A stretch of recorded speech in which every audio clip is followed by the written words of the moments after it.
करते। आता पाहूयात बातम्या विस्तारानं। विकासाच्या शर्यतीत पिछाडीवर राहिलेल्यांना प्राधान्य देणं हाच भाजपाचा मंत्र आहे। काँग्रेसच्या काळामध्ये सीमेवरील भागांना देशाचं टोक म्हणून पाहिलं जात होतं, मात्र आम्ही सीमावरील गावांना देशाचं पहिलं गाव मानलं आणि याच कारणामुळे सीमेवरील भाग देशाचा शेवटचा नाही तर पहिला भाग म्हणून त्याच्याकडे विकासासाठी काम केलं जात असून सीमा जवळच्या भागांच्या विकासासाठी वायब्रंट विलेज कार्यक्रमाचा पुढचा टप्पाही सुरू करण्यात आला आहे, असं पंतप्रधान नरेंद्र मोदी यांनी म्हटलं। आसाम दौऱ्याच्या दुसऱ्या दिवशी त्यांच्या हस्ते आज सिलचर इथे 23,500 कोटी रुपयांच्या विविध प्रकल्पांची पायाभरणी झाली। त्यावेळी ते बोलत होते। आसाममध्ये सध्या अनेक प्रकल्प सुरू आहेत। या प्रकल्पांमुळे बराक खोऱ्याचं रूप पालटलं जाणार आहे। ईशान्य भारताकरता इथं महत्त्वाच्या लॉजिस्टिक आणि व्यापार बंदर तयार होत आहेत। आसाममध्ये सुरू असलेल्या सर्वच लहान मोठ्या प्रकल्पांमुळे या भागातल्या तरुणांकरता रोजगार आणि स्वयंरोजगाराच्या असंख्य संधी उपलब्ध होणार आहेत, असं प्रतिपादन पंतप्रधान नरेंद्र मोदी यांनी केलं।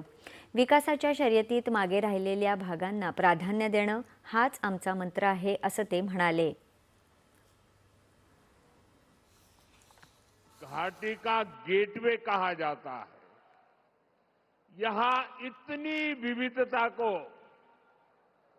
अपनी ताकत बनाकर आप सभी भाईचारे के साथ, सद्भाव के साथ इस पूरे क्षेत्र का विकास कर रहे हैं।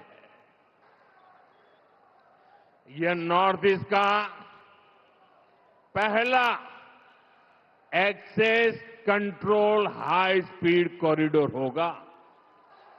इसका फायदा असम सहित पूरे नॉर्थ ईस्ट के किसानों को होगा, यहां के नौजवानों का होगा।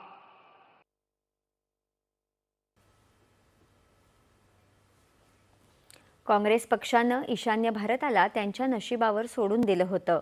स्वातंत्र्यानंतर देशाची सीमा निश्चित करताना काँग्रेसनं बराक खोऱ्याला समुद्र जोडणीपासून पूर्णपणे तोडून टाकण्यास मान्यता दिली। एकेकाळी हा महत्त्वाचा व्यापार मार्ग आणि औद्योगिक बंदर समजला जात होता। स्वातंत्र्यानंतरही काँग्रेसनं त्यासाठी काही केलं नाही। मात्र या खोऱ्याला महत्त्वाचं व्यापार आणि वाणिज्य बंदर बनवण्यासाठी आम्ही अथकपणे झटत आहोत। आजच्या भूमिपूजनामुळे 24,000 कोटी रुपयांच्या शिलाँग सिलचर महामार्ग कॉरिडॉरचा विकास होणार आहे, असं पंतप्रधान म्हणाले।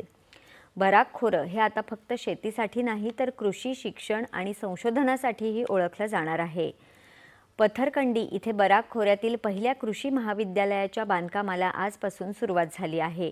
यामुळे या भागातील शेतकऱ्यांना आणि विद्यार्थ्यांना मोठा फायदा होणार आहे, असंही पंतप्रधानांनी यावेळी सांगितलं।